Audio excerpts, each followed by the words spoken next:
One of the biggest mistakes in gardening is to leave open soil. And you might be thinking, you're just saying that because you want me to buy more plants. Well, not so. I want you to cover the soil to make your garden better, to improve your soil. It's really important to be able to lock the nutrients into our soil.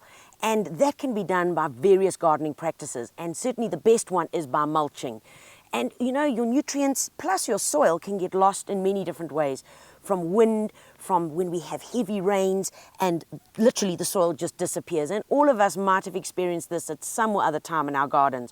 So the best way to kind of prevent that happening is by using mulch.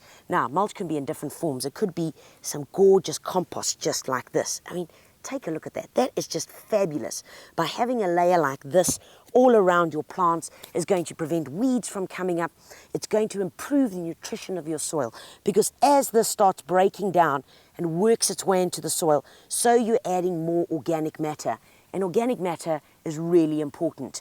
The other thing that you can use, of course, is things like peanut shells or peach pips, even gravel to use as a mulch. Because when we have those heavy downpours, well, you're not going to watch all your soil disappear into your neighbor's garden. And of course, the best mulch that you could ever use in your garden is by planting ground covers. Yep, you heard right. By making sure that you have no bare patches of soil, that you plant your ground covers, because they do exactly the same job as an inorganic mulch. Maybe first of all we should start by describing what is a ground cover.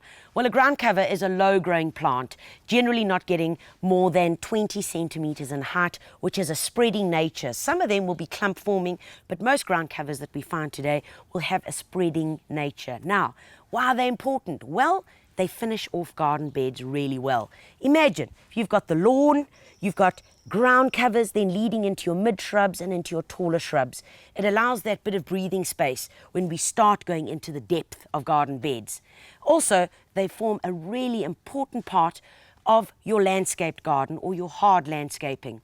Think about if you had a pathway and you had a checkerboard effect. Instead of having pebbles in between it, you could have an actual ground cover, a living mulch. Options would be dwarf mondo grass, a lovely ground cover thyme, creeping oreganum, the list just goes on. Those are options of true ground covers. Not only do they look good, but it's also really important for the soil. When you have ground covers, you're stopping that baking sun beating down onto the soil and depleting it of all its nutrition and moisture. And by having your ground covers on top of it, not only protects the soil, but the roots of the plants maybe just behind it that would have found its way under the soil. It keeps the soil surface nice and cool, traps in the moisture, and that's what we want to be a successful gardener.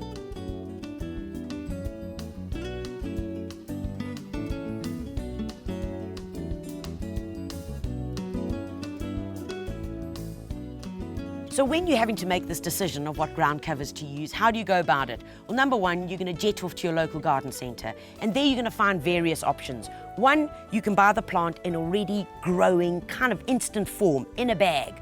Now, that's the way to go if you're wanting an instant look. If, however, you're on a bit of a budget, then go to the area in the garden centres that has kind of the seedling trays or the racks, because there you're going to find some real bargains.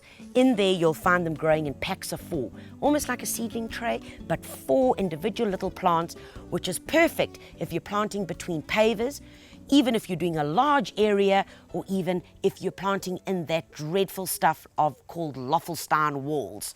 Because then it's no use buying a plant with a bag this big and trying to fit it into a hole that big. In that case, it's much better to buy them in the trays. If you've got very large areas to do, then chat to your local garden centre, because you can even buy them in larger trays.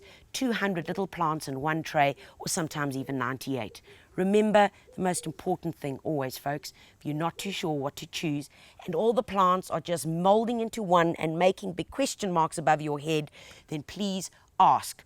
Ask at your local garden centre, or drop us an email at info@thehomechannel.co.za and we'll get right back to you with an answer.